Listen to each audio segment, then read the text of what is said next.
Well, good afternoon. I'm Bill Anderson, and we're coming live from the Costa del Sol. I have to say, it's a beautiful sunny day, but the temperatures have dropped quite a bit. Chilly nights down to about 7 degrees, which for us is like freezing. Uh, but we've got lovely blue skies today.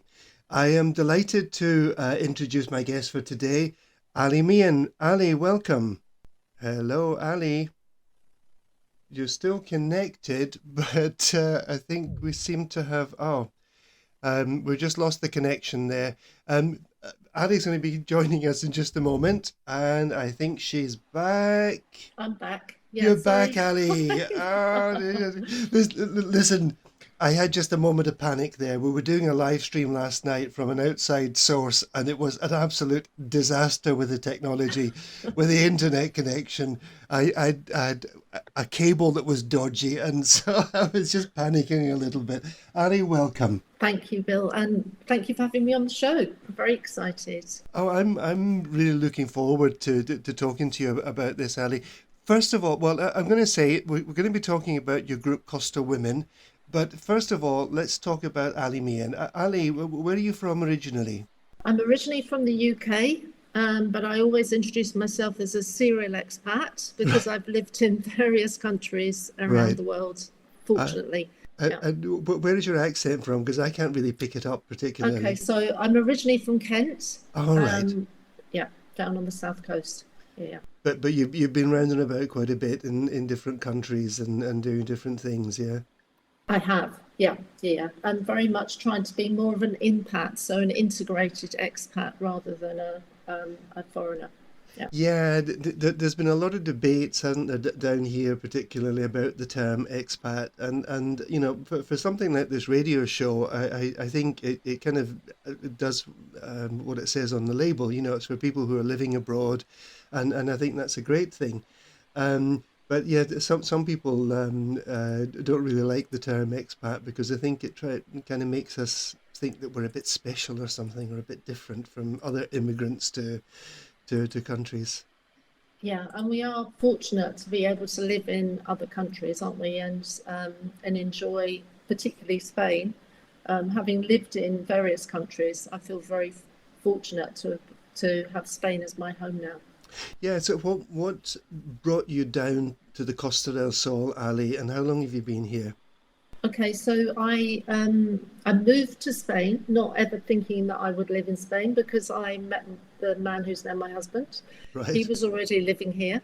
I was working online for a company based in the Middle East, which was quite unusual because this was 2000. So I've lived and worked online since 2000, so over 20 years now. right, Um, okay. and my first day of working at that particular company was the day that the big chief came in and said, we aren't going to be working from offices going forward in the world because everybody's going to be working from home. So he decided to close the office Right. that I was working from. And that was in my first 5 minutes of walking in the office. So, and it just carried on from there. So basically, I then started working from home. I had to make sure that where I was living was within, I don't know if you remember those days, but you had to be within like 300 meters of an exchange. Fortunately, I Yes, was. So that yeah. meant that I could work from home.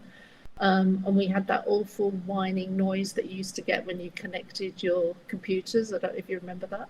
Oh God, Um, yes, yeah. yeah, yeah. So I worked for them for 9 years, and part of that, so I moved to Spain, worked for them in Spain, and then in 2004 they said, could I move out to the Middle East? So my husband and I moved out to the Middle East and lived Right. there for nearly 5 years, Uh-huh. and then we came back to Spain and then decided to go and try out Asia. So we lived in Asia for nearly a year, and then finally came back in 2010. And all this time you're working online, Ali, yeah? Yeah, all the time working on, well, no, when we lived in the Middle East, that was the company themselves. So Okay. I worked in an office then with them, which was very unusual to go from having worked on my own at home for then nearly 4 years to actually then working back in an office space again. That was quite quite a new thing Well, you mean to you get back actually had used to to again. talk to people, yeah? I had to talk to people, yeah. And the amount of noise. I mean, when you work on your at home on your own, it's you can have as much noise as you do or don't want. But then going back into an office environment was very unusual. Yeah, when you're Uh, working from home, you can control your environment, can't you? you can, And it's very different. I mean, I was teaching at the university for a number of years here on the coast, and I shared an office with six other members of staff, and it wasn't a huge office, I have to say. We all had our own desk space, but it was quite difficult sometimes to kind of concentrate and focus because there's always other things going on, you know. yeah, yeah. No, I had a beautiful soul who was my assistant, but she talked to herself the whole time. And after a while, I did get used to it, but to begin with, it was like, sorry, pardon? She just talked to herself the whole Uh, well, you know what? I guess I do that, but I'm at home and Vicky's used to it. She puts her earphones on, but I probably yeah, talk to myself a lot as well. But it's different when you've got other people in the office, isn't it? yeah, it is. Yeah, yeah. So you really from your first stay here in Spain and meeting your future husband, and then traveling to various places. When did you come back to Spain? And is this it? Do you think, Ali? Yeah, no, we came back to Spain in 2010, and this is definitely it. We just love living here. Part of the reason why we moved to the Middle East was so that we could earn enough money to come back and live here permanently. Right. So that was part of the reason why we spent that time out there. But yeah, no, we absolutely love the lifestyle, love the people, love the whole the whole 9 yards. Yeah. Yeah. And I guess we're going to talk about Costa Women and what it is and why you set it up. But I guess you do a lot of stuff online with Costa Women, don't you? We do, and originally I set it up as an online platform, but then quite quickly the women started saying, "Can we not meet up locally?" Which for me was like, "Really? Oh, okay. Is there a world out there?" So yeah, so then we started meeting up locally, and it's expanded obviously with the name Costa Women. Originally, I thought it was just going to be for women on the Costa del Sol, Yeah. but now we've got very active groups in Madrid and all over Spain, so it isn't just Costas. Yeah, I noticed that looking through some stuff on Costa Women, and I've seen Costa Women Madrid, which which, Yeah, which, which is a bit of an oxymoron in some ways, isn't it? it Because is. Yeah, it is a Madrid is huge one. completely landlocked, Yeah. and Yeah, and and now apparently it's the highest capital in Europe as well, so it's not going to get any water near it anytime it's not soon. even a tsunami wouldn't reach Madrid, I don't think. Yeah. No. And you've also got Costa Women Valencia, which is Yeah, a coastal region, obviously. So, yeah.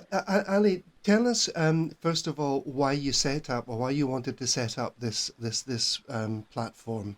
It was a completely a selfish reason. I wanted to find friends. So when I Okay. lived here in 2002, I was working online, and it was really hard to make connections. It was before the days of Facebook or Twitter or any social media platforms. Hmm. So I just decided when we moved back here that it would be a good idea to create a community and invite women to come and join it. I didn't realise how big it was going to grow, Right. but yeah, that was purely the reason, and also to give back to the community with some of the knowledge that I've learned over years of working Yeah. on the business side. But Costa Women is both social and business, so it's not one or the other. It offers both. Yeah, and I don't know. I mean, I've been here since 2002. I didn't have internet for the first 7 years, but that's another story. But you're wishing you could go back to those days. Well, there are days I would have to say that it would be nice not to have. And when we had that the one day when Facebook and WhatsApp and everything went down, Yeah. it was like, what am I going to do with myself? So I'm trying to think. I can't remember really if in those days there were many sort of networking groups around, or if they were around, but you decided you wanted to have something that was specifically for women. So in 2010, there were a few networking groups around, but not that many. Right. And to my knowledge, there's probably only one that is still around today, which is Business First. Sure. Um, BNI Come and Go. I think that's still, I don't know if that was around then, but it's around now. Okay. But apart from that, there's definitely nothing for women. And at the time when I did some research, there were far more women, single women living here than there were women that were married or widowed. Oh, sorry, married or in a relationship. Right. So that's why I decided to make it just for women so that they would have some sort of connection point to other women, and also for women that were thinking about making the move, Right. because we've got an awful lot of amazingly courageous women that have just decided they're coming to Spain on their own and just going to try to build a new life here, and they've done it very successfully. Hmm. Yeah. Is it, do you think it's hard for people, when they come out here to actually meet people and make friends? Or, do you think it's Yeah, maybe in the wrong yeah, settings or? yeah. I think it can be quite difficult because normally you make friends with people that probably wouldn't be in your friendship groups at home. Right. Sometimes you do, but quite often you're thrown together by circumstances more than a lot of us, back in our own countries, have still got friends that we went to school with, for instance. Well, Mm-hmm. you wouldn't meet those people here normally. Um, so actually finding lasting friendships, because it can be still very transient here, people can come and go. Sure. And I know some women that just, they don't really want to invest any more time in new relationships because they found it really hard. They made a really good friend, and then suddenly that friend has decided to go back to their own country. We're Yeah. particularly seeing a lot of movement now with post Brexit, with people coming and going. Um, Right. and that's meant that some of the ladies have lost really good friendships, and although Of they course. can Yeah. stay in touch, that they're not here to connect and go out together socially. Yeah, I mean, the thing that I've always felt down here, is that, yeah, it's potentially easy to go and meet people, but it might not necessarily be in the setting that you're that comfortable with. There are clubs and nightclubs and bars and things like that, and that's not necessarily the way people want to actually meet other folk, is it? No, no, it's not. I mean, one good thing here is that women don't, it's not unusual to see a woman sitting having a coffee on her own, whereas Mm, that's probably more unusual in, say, the UK. right. But there's a lot of environments where you wouldn't necessarily want to go in there as a woman on your own. No, Um, because you might not actually meet the kind of people that you're looking no, for. exactly. Yeah, Yeah, yeah. So we try to do the events that we do. We try to have them in somewhere that's a safe environment, that's right. near transport links, that's got good parking, so that there isn't, that risk is taken out a bit. Yeah, yeah. So when you were setting this up, Ali, you said that you were looking to connect with people. Did you see it in your sort of mind's eye when you had this idea? Did you see it more as a business thing or more as a social thing? Originally, as a social thing, yeah, Okay, yeah, because we're not defined by our businesses, so um, it was going to be more social, so that so that women would find other women to connect with, or other women to ask questions of when they move to Spain, rather than just focused on the business side of it. yeah, because of course there are a lot of women who are in business or want to go into business, but there are a lot of women who really going into business is not in their mind, but they still want to make these connections with people, don't they? Yeah, absolutely. Yeah, and they may have got a business idea that they want to ask, do you think this would work? Sure. Because as much as we might like to ask our mum, say, or a member of the family, do you think this would work? Unless they're living in Spain and know what it's like to have a business here, then it's very hard for that person to answer the question. Sure. And what kind of mix do you have? I'm thinking of the coast down here at the moment because we're going to Yeah, talk about how this whole thing has expanded right. Yeah. but what kind of percentage of women would you say that are part of Costa Women are there for the social, and what percentage are there for, the kind of business things and the business networking? I'd say the majority of them are there for the social, and the business is an added Right, benefit. There are some women that just want the business side of it, but they're very few because um, a lot of people move to Spain for the lifestyle. sure. So that comes, you know, as an added bonus to having a business here. Hmm. Yeah, I'm going to be very harsh for a moment, Ali. Not with you, by the way, but but you say people come here for the lifestyle, and I have seen, I've been here 20 years, and I've seen people who've moved down here, and they kind of live as if they are permanently on holiday, and by that it's out all day on the beach, in the bars, eating, and of course alcohol comes into it, and there are people who live their lives like that, and again, that's not necessarily what everyone is looking for, is it? No, and it's difficult, isn't it? Because you go to, I mean, most of the places I've lived in, because I've lived in Australia as well, most of the places I've lived in, apart from Spain, are not really, they are holiday destinations, but not the sort of decision that people take when they first move to Spain. So a lot of people would come here on holiday first Mm, and then would think, well, I'd like to live there because they see the holiday aspects of absolutely. Spain. They don't actually see the business aspect of Spain. Mm, And I'm forever asking women when they start their businesses what research they've done into their particular product or service, sure. or if they bring a product or service with them, is that already in Spain? Because a Right. lot of people seem to look at Spain as being a slightly backward country and don't believe that they we would have all the latest bells and whistles here, when in fact we probably had them here a lot longer. For Right. instance, the internet here is phenomenal compared to other countries, especially compared to a lot of England. Really? Yeah. Well, if you'd asked me that 7 years ago, or not 7 years, about 14 years ago, I would Yeah, have disagreed with you. But it has been gradually catching up, hasn't it? It's just that yeah, I live about 2 kilometers out of the sort of urban centre, and nobody wanted to sort of bring internet to our house, although there are right, houses round about here. Nobody yeah, wanted to make the investment. But in general, I think that we have pretty good coverage, and just the kind of normal problems that people have with internet, isn't it?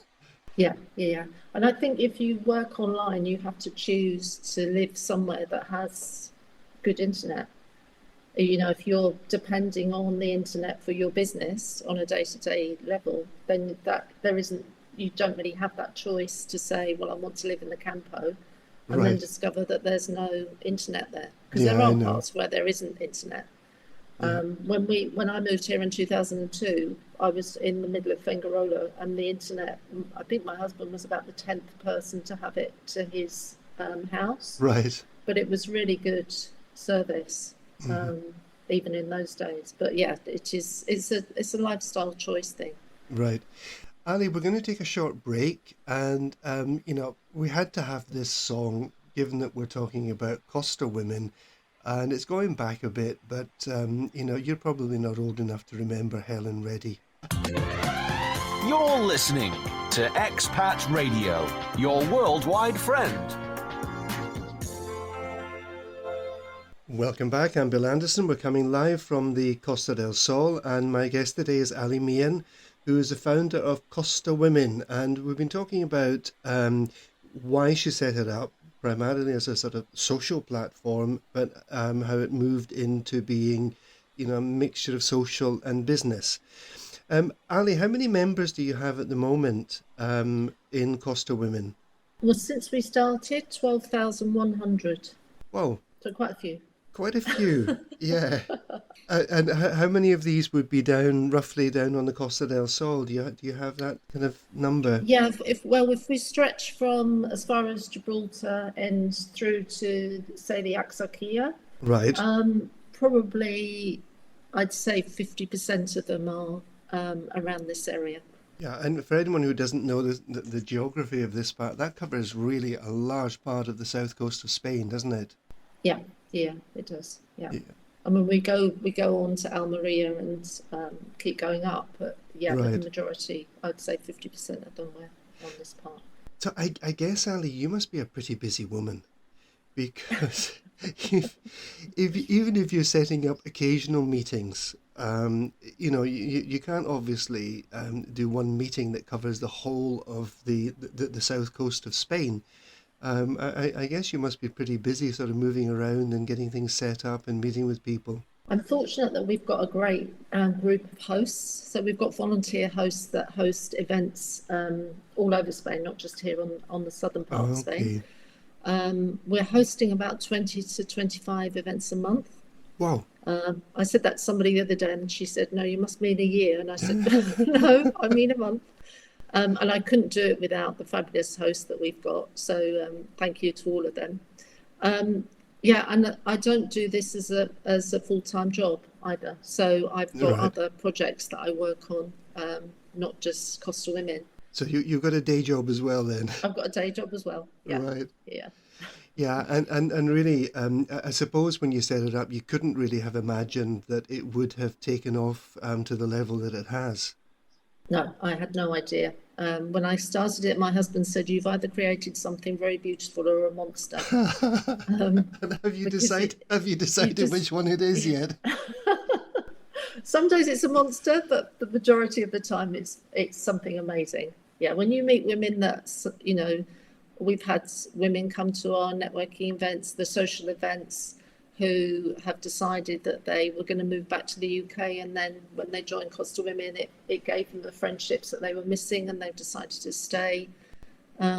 We've had other women that that all they saw all the time was the dog. They never saw anybody else, and they come out and start socializing, and now they've got a whole social life that they didn't have before. And then women with their businesses, Right. the learning that they've got through the events that we've hosted has enabled them to really grow their businesses. So Yeah, but because I mean, from what I know of Costa Women, and my wife has been to various meetings over the last few years when she was working, and now she's not working now, but she still comes along to these meetings sometimes. It is more than just about networking, even from a business perspective, isn't it? yeah, yeah, because we all buy from people that we know, like, and trust. So you have to, and particularly as foreigners, living in a completely different country, you really do have to get to know somebody before you will be prepared to part money and Right. spend money with them. So it really is about the relationship first before any sales take place, and it can take a long time. Yeah, but you also do things like sort of training sessions or workshops, talking about setting up businesses and what you need, and I guess the pros and cons of the whole thing and good practice and this kind of stuff, don't you? We do, yeah. I mean, it's really important because it's so completely different having a business in Spain to most other countries. I mean, that's the same for any foreign country where you're not used to the laws and the requirements. Yeah. But Spain, a lot of people don't realise when they first move here the cost of actually running a business here. Yeah, I know my wife worked for a UK-based business for a number of years, and it was operated through consultants across different parts of Spain. And I think what the UK company hadn't realized, it's kind of what you're saying in many ways, was the cost of being self-employed in Spain is astronomical, isn't it? Yeah, and it's something you have to pay even if you're not making any money. Yeah. And So it's round about, I mean, without going to the top end of it, it's round about 270 to 300 euros a month, every month, exactly, isn't it? every month, yeah, and you start paying VAT from day one. Yeah, So the UK, I don't know what the figure is now. It used to be about, you could earn about £85,000 before you had to start paying VAT and Here it's from day one. It's from day one. Yeah, I don't know what the actual figure is, but I know it's somewhere in that ballpark in the UK.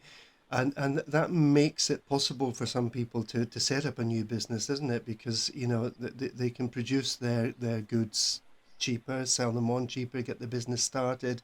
And if it takes off, then okay, you get into the whole VAT cycle. But here, as you say, you sell two pieces of licorice and there's VAT on them, and that's it from the Yeah. beginning. Yeah, and it makes it difficult to take a punt at having a business. You've Yeah. got to be very serious to decide that you want to have a business. Mm. But because financially it's going to be expensive. I guess you have seen though people who've set up businesses and it hasn't worked out. I have, and it's sad because in a lot of ways they blame Spain, Right.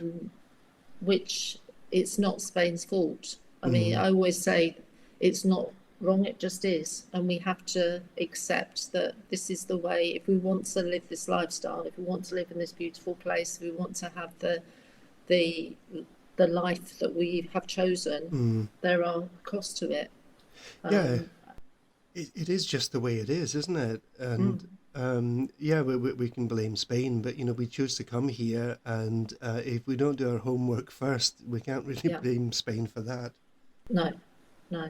Yeah. And that is something that I find people generally do fail to do that bit of Hmm. research because they come here on holiday. It looks easy, living looks easy, having a business looks easy.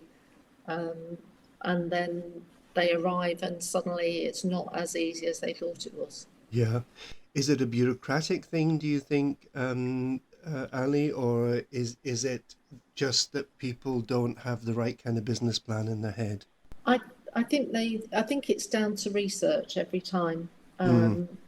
They do need to have a plan, obviously, and they need to know who their target market are going to be. Right. Are they just going to stick with the foreign community, or are they going to expand into the much bigger Spanish community? Okay. Because if you just stick with your foreign community, okay, you'll understand how to market to them because marketing to Spanish people is very different to marketing to English people, say. Yeah. But if you're just going to stick with your foreign community, then that's going to be limited. You're going to limit your market. Yeah, and you need to do that homework, as you say, to, can I make a living from just one part of immigrant community? Yeah, yeah, yeah, I think one of the other things that I've seen quite a bit is people coming over with great enthusiasm and their savings and setting up a business and actually investing just about every penny they've got in the setup of the business. yeah, And very often within a year the business has gone under because they haven't had the sort of money behind them to keep the business going whilst they're actually building it during that yeah, first year. yeah. I mean, there's that dreadful, funny quote about if you want to make 1 million in Spain, bring 10 million with you. I mean, it's probably the same for any country, but yeah, Yeah, there's another very similar one, which is if you want to make a small fortune, start off with a large one and buy a vineyard or a boat. or a boat. Yeah. What is your impression, Ali, about the kind of difficulties or challenges facing? And I'm thinking about women here, and I'm not just thinking about the social aspect. We kind of touched on that already. Do you think that women have pretty much an equal place in Spanish society, or do you think there's still a lot of work to be done there? I think there is work to be done. It's still a very machista, very male environment. Mm, I think that's probably why a lot of women have their own businesses rather than work for somebody's company because they feel that they can do more of what, their zone of genius. They can share that more in their own business. hmm But Spain it hasn't been an open country as far as women working for that many years. So it's still very new that women go out to work here. When I grew Sure. up in the 60s, my mum was out of work every day, and she was quite unusual then Mm. because most mums still stayed at home. And Spain's the same, it's still a fairly new thing that women are able to go out to work and but the economy here is that really they haven't got any choice now. Yeah, it's very strange. I mean, living here in the Costa del Sol, I have to say, is not cheap, is it?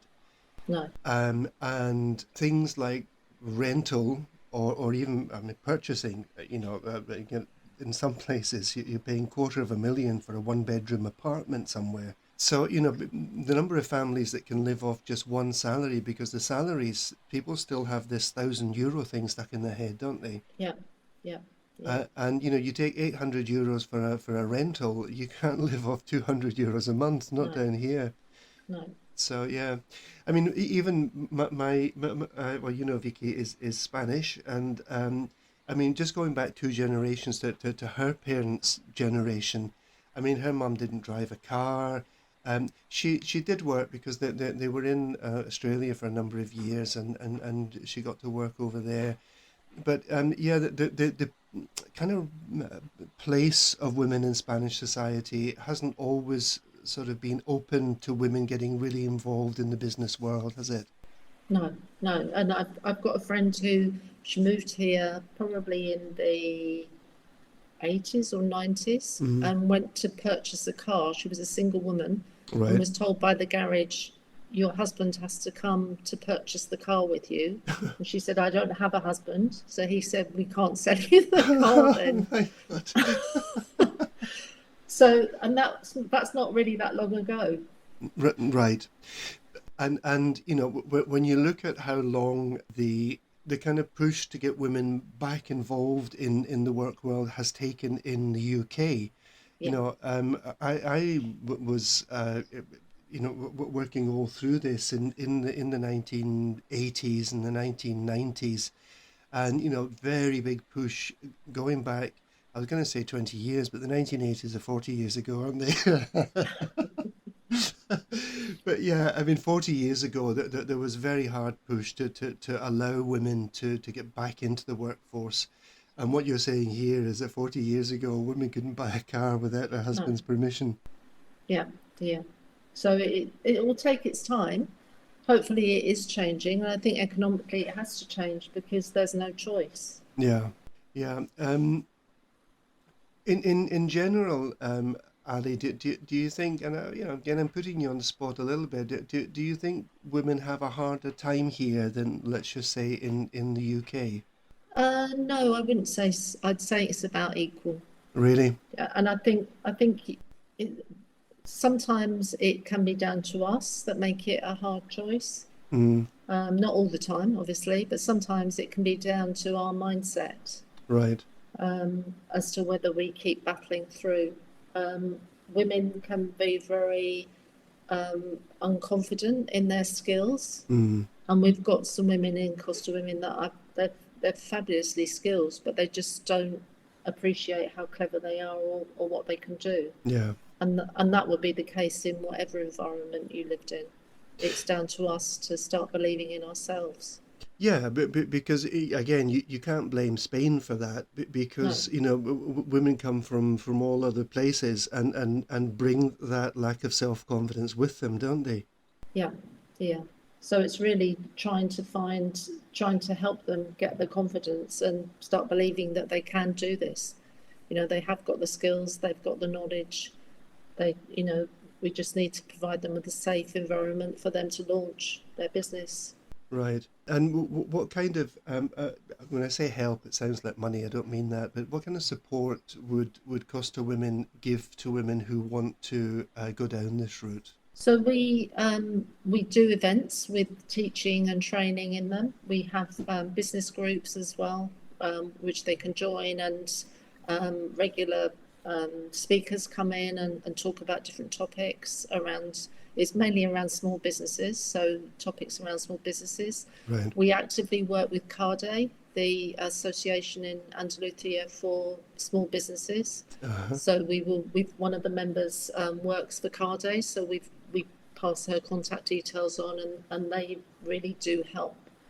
Not just women, they help people set up businesses in Spain and work through the process with them. We've got a bank of, we've got a law firm that work with us that we can recommend. My Hestor is brilliant. So those sorts of things we can offer women. Like, and one of the women has a business that offers like a website in a box almost, and social media in a box, so that they can, just launch quite effortlessly. Yeah, but for anybody who's listening from other countries, the gestor is a very no. It's a very Spanish thing, isn't it? I didn't understand what they were when I first came over here, but dealing with the bureaucracy in anything in Spain, even doing your annual tax return, can be really, really difficult. And these are kind of, well, it's a mixture between sort of accountants and legal and whatever, actually do all this paperwork for you and kind of guide you through this whole process, don't they? Yeah, it's like a cross between a paralegal and an accountant. Yeah. Really. And if anybody says, oh, they're happy to do their own tax return, you feel like saying, well, good luck with that then, because it's not easy. No, and this is not just for Brits living here, for example. No. Vicky is Spanish, and she wouldn't even dare to try to do her own tax return, and we don't have a complicated tax life, No, no. If you've got those facilities and people are there to help you, then the best thing to do is to use them. Yeah, but yet again, when people are wanting to set up a business, this is a cost, because obviously if you're using a gestor, they don't do it for free, and this is a cost that has to be built into your running cost, doesn't it, on a month-to-month basis? Yeah, absolutely.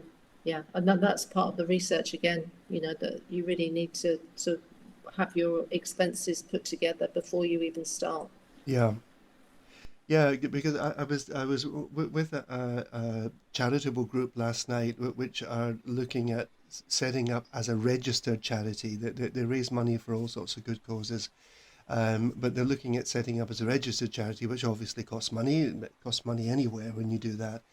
But then the person they were talking to said, yeah, and you need to add in 150 a month for your gestor's fees. And they're thinking, oh yeah, we hadn't taken that on board. That it's not just a one-off payment to get things set up. There's then an ongoing payment, and that they have to look at that as well. Yeah, absolutely. Yeah, I mean that's something that people just don't, they don't figure into their planning, and they probably need to have at least that 6 months worth of their autónomo fees and their gestor fees and all the other associated costs before they even open their business. Yeah, so and that's a few thousand, isn't it? Yeah. So are your members all British, or have you got a real mixture of nationalities, Ali? We've got 137 different nationalities. Wow. We're fortunate that we have got some Spanish members. They tend to be women who have either left their home base and moved to the area, so they're a bit more travelled, or they have lived internationally and come back to Spain, because the locals, it would be like, me living in my hometown, I probably wouldn't need any new connections because I'd already be well connected with friends from school and friends from work, whereas we're more appealing to women that are new here or have moved here from another country. Yeah. Do you see, I certainly take on board what you're saying there, that, people who live here or are born and bred here and have family here and friends and school friends and, all these kind of contacts. But could you see this kind of, and I think it's more than just a group, it's more of a way of thinking about things, isn't it? Could you see that spilling over into the Spanish community? It would be great, yeah, if it did spill over. Yeah, I'd be very happy for that to happen. And I'm very much into collaboration as well. So I don't really believe in competition. I believe that we're all bring something unique, even if we sell the same product or service. How we sell it and market it and promote it is very unique. Right. So I'd be very happy to collaborate with more Spanish networks as well. Right. So you're not volunteering to set it up then, Ali? I'm always being asked to set up Costa Men, Right. which I say I'm not qualified to do because I'm not a man. Yeah, but I can really understand why what you're doing with Costa Women works. I really understand that. But I think there are probably men over here that just have very, very similar problems. In terms of if they're not into golfing or drinking or I don't know, whatever people do around here, actually making these kind of contacts, and it's the information that comes out of these things as well, isn't it? Yeah, yeah. So yeah, and I'm not volunteering to set up Costa Men, by the way. I'm sure you've got time to, Bill. You're not a busy person. No, no, no, no, no. It's only 7 days a week at the moment. So where do you see Costa Women going from here, Ali? I mean, it's been an amazing success story, and it's turned into, this monster that you have to keep feeding. But where do you see it going from here? We have had a lot of members move to Portugal. So there's a suggestion that maybe we have Costa Women in Portugal as well. Right. I would love to continue doing more on the business side. I do business coaching as well, so I would love to develop that further within the community. We're just about to move to a new website platform over the next couple of months, so that's going to hopefully bring more engagement. Right. Because I think a lot of people are fed up with Facebook now and what's going on there. So bringing women more off the Facebook platform and more onto the website hopefully will be successful. Right. And just continuing to grow and provide support. I'm still seeing a lot of women from the UK thinking about coming to Spain, so it hasn't completely put them off the new requirements, which is it's good to hear. But we've also got a lot of Scandinavian members and Americans and Canadians too, so we'll continue to support them in their journeys over to Spain as well. Yeah, I mean, social media is such a two-edged sword, isn't it? It is, yeah. Yeah, I mean, it can be used for good, but it also can be used for the exact opposite.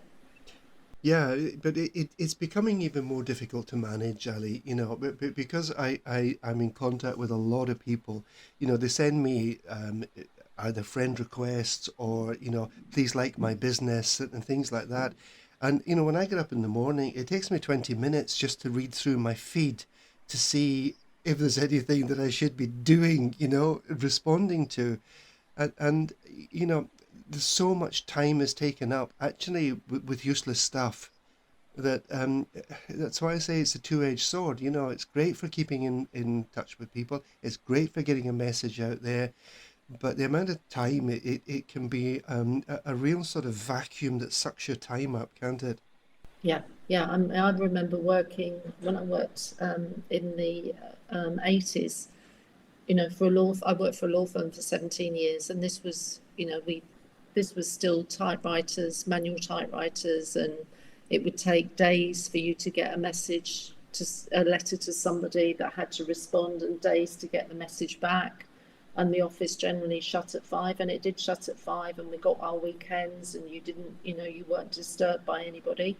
Now, because of the phones and computers, we're on call 24/7. Sure. Yeah, it never stops, does it? No, I mean, quite often I don't sleep with the phone in my room.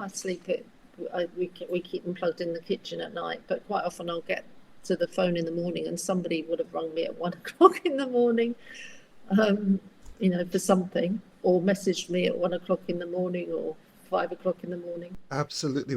Listen, we're exactly the same. We've got a very long house, and our phones get charged right at one end, and we sleep right at the other one. Yeah, And yeah. I think at the very least you have to be able to shut off for a bit of shut eye, don't you? You do, and it's not healthy to sleep with them in a reminder. Mhm. So, No, yeah, that's Vicky's very much into that. Yeah, yeah. Ali, believe it or not, a time has just about gone. Well, it's been wonderful talking to you. I think that there's a lot more stuff here, Ali, and you and I are going to talk at some point about some other possibilities. But it's been really interesting, and well, congratulations for everything that you've done, and what a success the Costa Women's been, and the number of women that I'm sure have been helped both from a social aspect and from a business aspect with what you're doing. And we just hope you go from strength to strength. Thank you, Bill, and thanks for having me on your show. You're most welcome, Ali. Everyone, we're going to go out with, my wife said this is a great women's song, all right? I didn't choose it. She said this is one of my favorite women's song. So have a great weekend, everyone. Thank you, Ali. And we'll be back next week at 1 o'clock. Take care, everyone. Thanks, Bill. Bye. Say hi to Bye. Vicky.